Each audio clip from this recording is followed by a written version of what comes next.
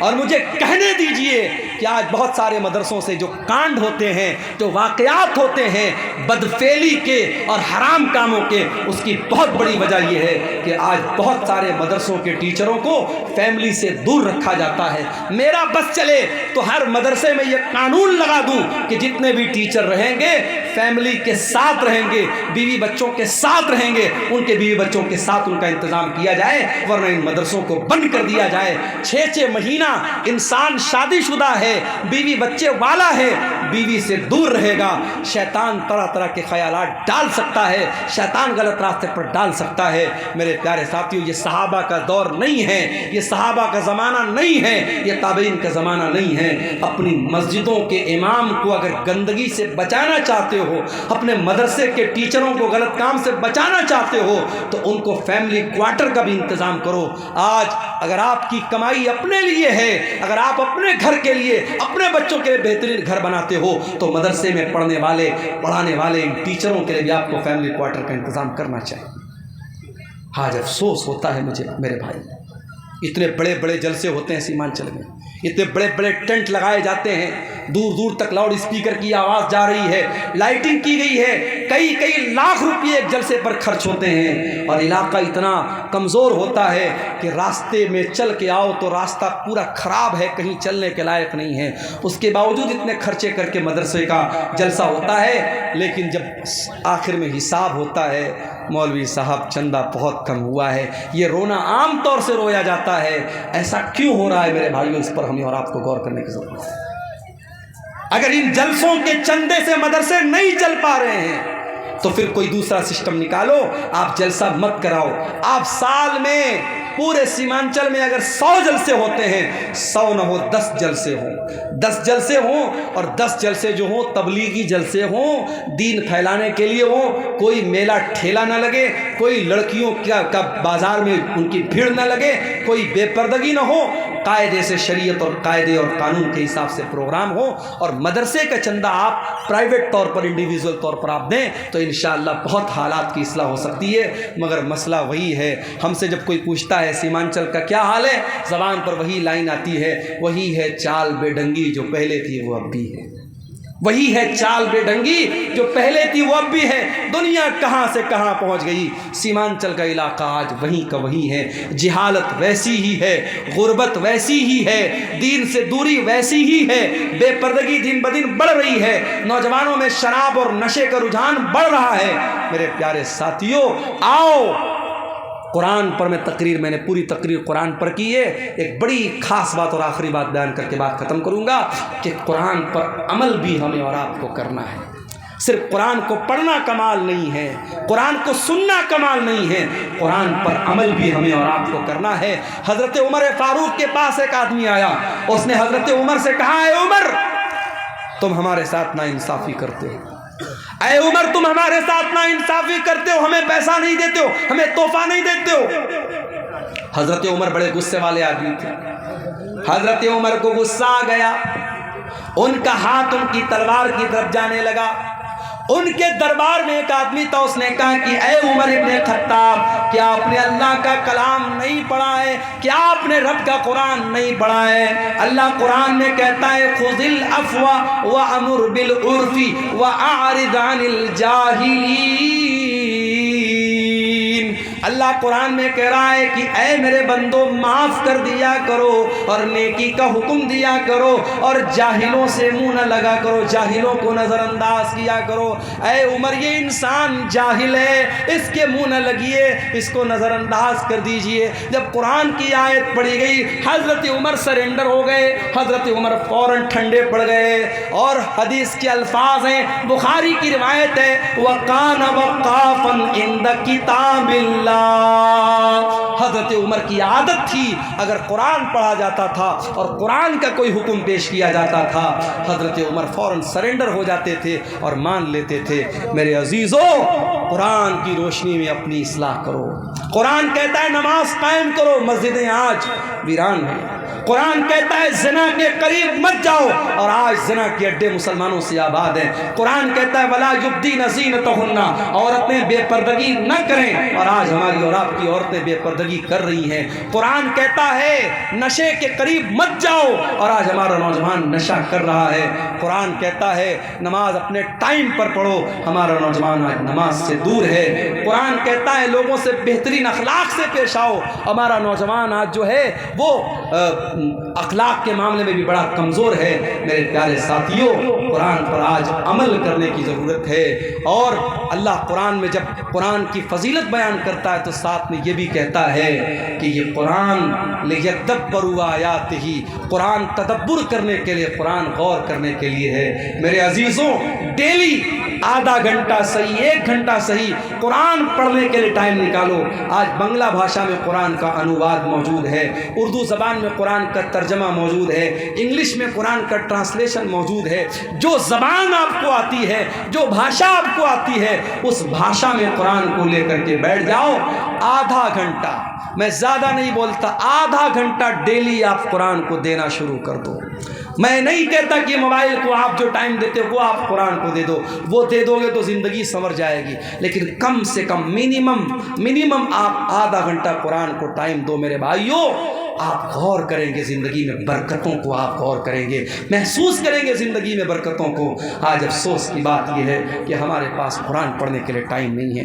دنیا جہان کی کتابوں کو ہم پڑھتے ہیں لیکن قرآن کو نہیں پڑھتے ہیں۔ میرے بھائیوں، بزنس آپ کرتے ہیں، کاروبار آپ کرتے ہیں، کاروبار میں پروفٹ بھی ہوتا ہے، لاس بھی ہوتا ہے، فائدہ بھی ہوتا ہے، نقصان بھی ہوتا ہے، مگر قرآن کی تلاوت ایک ایسی تجارت ہے، ایک ایسا بزنس ہے جس میں کبھی گھاٹا ہونے والا نہیں ہے۔ اللہ قرآن میں فرماتا ہے ان الذین یتلون کتاب اللہ، جو لوگ قرآن کی تلاوت کرتے ہیں، واقاموا الصلاۃ، نماز قائم کرتے ہیں، وانفقوا مما رزقناہم سرا وعلانیۃ، اور جو روزی ہم نے دی ہے اس میں سے خرچ کرتے ہیں، کھل کر کے بھی خرچ کرتے ہیں اور چھپ کر کے بھی خرچ کرتے ہیں۔ اللہ فرماتا ہے یرجون تجارۃ لن تبور، قرآن پڑھنے والا ایسا بزنس کر رہا ہے، ایسا ویاپار کر رہا ہے جس میں کبھی گھاٹا ہونے والا نہیں ہے۔ میرے پیارے ساتھیوں، آج کی پوری تقریر اسی قرآن کی فضیلت اور قرآن کی خصوصیات پر ہوئی ہے۔ یہ پوری تقریر سننے کے بعد بھی اگر ہم قرآن کو نہیں پڑھتے ہیں، قرآن پر غور نہیں کرتے ہیں، تو میں سمجھوں گا آپ ایک کان سے سننے آئے تھے اور دوسرے کان سے آپ نے اڑا دیا۔ لیکن ہاں، اتنے بڑے مجمع میں ہماری مائیں بہنیں بھی ہیں اور آپ بھی ہیں، کوئی ایک اللہ کا بندہ بھی اگر ایسا ہے جو آج کی تقریر سننے کے بعد یہ طے کر کے یہاں سے جائے کہ ہاں اب اپنی زندگی میں ہم قرآن کے لیے بھی ٹائم نکالیں گے، قرآن پر ہم محنت کریں گے، کچھ قرآن مدرسے کو دے دیں گے، کچھ قرآن مسجد میں رکھ دیں گے، کچھ اپنی کمائی کا حصہ ہم قرآن پڑھنے والے بچوں پر خرچ کریں گے، کچھ کمائی کا حصہ ہم دینی اداروں پر خرچ کریں گے، تو انشاءاللہ ہم جو ہے اس کا اثر اپنی زندگی میں میرے پیارے ساتھیوں محسوس کریں گے۔ جاتے جاتے ہمارے جو یوٹیوبر بھائی ہیں ان کو 2 پیغام دے کے بات ختم کرتا ہوں۔ دیکھو بھائیوں، مجھے آپ سے کوئی بیر نہیں ہے۔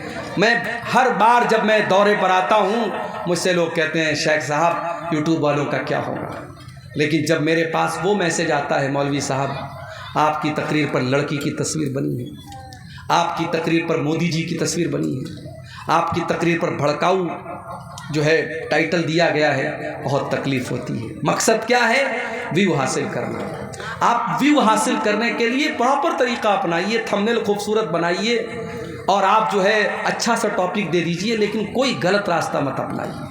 کچھ چینل والے سدھرے ہیں، مگر چونکہ یہاں سینکڑوں کی تعداد میں ہے، اب میں کس کس کو پہچانوں گا؟ میرے پاس کوئی آئی ڈی کارڈ تو نہیں کہ میں پہچانوں کہ کون سا کیمرہ کس چینل والے کا ہے۔ اب یہ کل جب تقریر کو ڈالیں گے، اور تقریر ہی ہے بھائی، زبان سے کوئی بات نکل سکتی، میں تو بہت احتیاط کرتا ہوں، پھر بھی کوئی ایسی بات نکل سکتی ہے جو نہیں نکلنی چاہیے، آپ اس بات کو بھی ڈال رہے ہو۔ ایک تقریر میں نے کہا کہ میں مدرسے میں ٹیچر ہوں، سرکاری ٹیچر ہوں، اس بات کو بھی ریکارڈ کر کے لوگوں نے ڈال دیا۔ آپ اتنی کامن سینس تو ہونی چاہیے، سمجھداری تو ہونی چاہیے کہ ہمیں کیا ڈالنا ہے کیا نہیں ڈالنا ہے۔ تو ایک بات تو میں یہ کہوں گا کہ آپ اللہ کے واسطے جب آپ یوٹیوب پر تقریر کو اپلوڈ کریں تو آپ الٹی سیدھی باتیں، مولانا صاحب نے لڑکی کا واقعہ بیان کیا، میاں بیوی کا واقعہ، میاں بیوی یعنی بالی ووڈ کے کسی فلم کا سین اٹھا کے ڈال دیا تھمبنیل میں، مولانا صاحب نے میاں بیوی کے بارے میں کیا بیان کیا۔ مجھے گالیاں سننے کو پڑتی ہیں، کمنٹ میں لکھا رہتا ہے کہ عبدالغفار صاحب یہ کیا کریں، ان کو کیا پتا ان کا چینل ہے کس کا چینل ہے۔ اس لیے میرے بھائی آپ اللہ کے واسطے آپ ایسا کام نہ کیجئے، تھمبنیل گڑبڑ سڑبڑ مت لگائیے۔ دوسرا کام، یہ پروگرام جو ہوا ہے، جلسے والوں نے بڑی محنت سے پروگرام رکھا ہے، آپ تمام حضرات جو بھی چینل والے ہیں، کچھ نہیں، جو بھی منیمم اماؤنٹ آپ جو دے سکتے ہیں، جو آپ کے اوپر بہت بوجھ نہ پڑے، آپ اس ادارے کو تعاون کر کے جائیں۔ شیخ توحید صاحب بھی بیان کر کے گئے ہیں، ادارہ بہت پرانا ادارہ ہے اور اس لائق ہے کہ ہم اس ادارے کا تعاون کریں۔ اللہ تعالی ہم سب کو اس کی توفیق عطا فرمائے، کہنے سننے سے زیادہ اللہ تعالی ہم سب کو عمل کی توفیق عطا فرمائے۔ رب العالمین قرآن کریم کو ہمارے سینوں کا قرار بنا دے، ہمارے دلوں کی بہار بنا دے، ہماری آنکھوں کا نور بنا دے، اور ہمیں قرآن کریم سے اپنے تعلق جوڑنے کی توفیق عطا فرمائے۔ آمین۔ وآخر دعوانا الحمدللہ رب العالمین، والسلام علیکم۔